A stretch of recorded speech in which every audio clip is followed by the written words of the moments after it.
Europe, which was rising from the brief setback after the COVID-19 pandemic, has found itself in a big hole, the Ukraine war. And you know what Will Rogers has said? If you find yourself in a hole, stop digging. But guess what? That's not happening anytime soon because of US President Joe Biden's new law which will begin the annihilation of Europe and its economy. Hello and welcome to TFIGlobal, the foreign affairs and geopolitical analysis arm of the TFI Media Group. I'm your host, Piyush. Let's begin with the video report. It's no secret.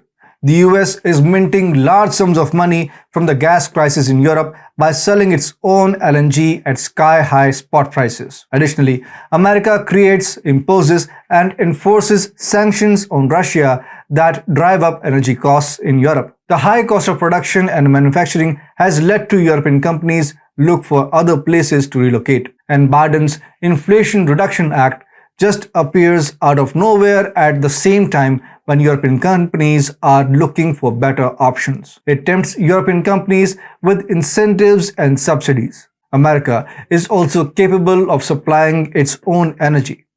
As a result, American supply chains are less risky than European ones. Now that Russia, which had been the source of the cheapest energy and other commodities, is being squeezed out of the European markets by the sanctions, there is less and less reason for a company to be doing anything in Europe other than selling to Europeans who are growing more desperate to get whatever they can afford to buy. Europe is heading towards deindustrialization. Here's how. The Ukrainian war would end in a few months at most, but the wealth of Europe will flee primarily to America, leaving the European population more and more behind in the long term. You can already see the signs as euro has fallen to 20 years low against the dollar. And the funny thing is, the leaders of Europe themselves worked with America to bring about this fall on them. Earlier this year, US expansions were announced by German automaker Volkswagen AG and Danish jewelry business Pandora AS. The Wall Street Journal reported last week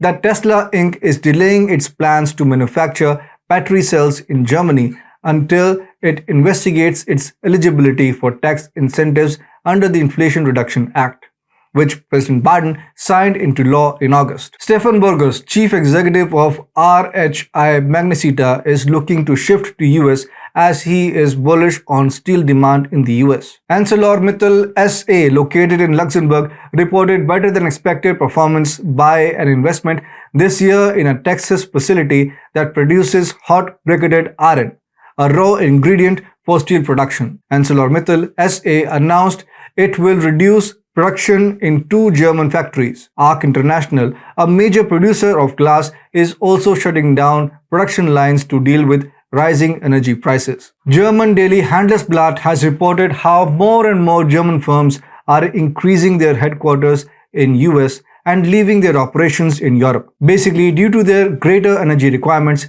energy-intensive businesses like manufacturing and fertilizer production are particularly vulnerable. The recent expenditure by Washington on infrastructure, microchips, and green energy initiatives has increased its appeal too. Also, states in the US are leaving no stones unturned to utilize this bright opportunity. Virginia, Georgia, and Oklahoma displayed increasing interest in providing these businesses with particular incentives to migrate to the country or at the very least increase their output there. Pat Wilson, Commissioner of Georgia Department of Economic Development, tells German companies that our energy costs are low and networks are stable.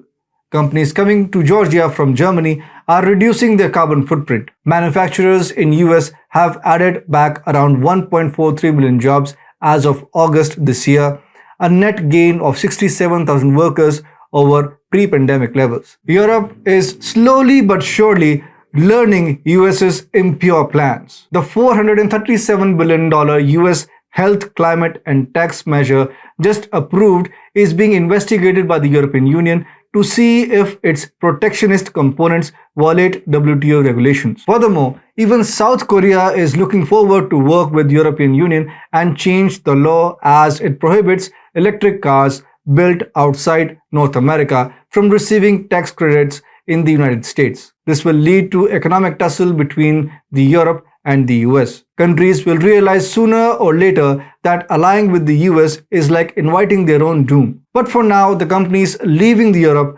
are like rats fleeing a sinking ship. They realize that Europe's reputation as hub of industrialization is on a decline. It has lost its only leverage, cheap energy, which came from Russia.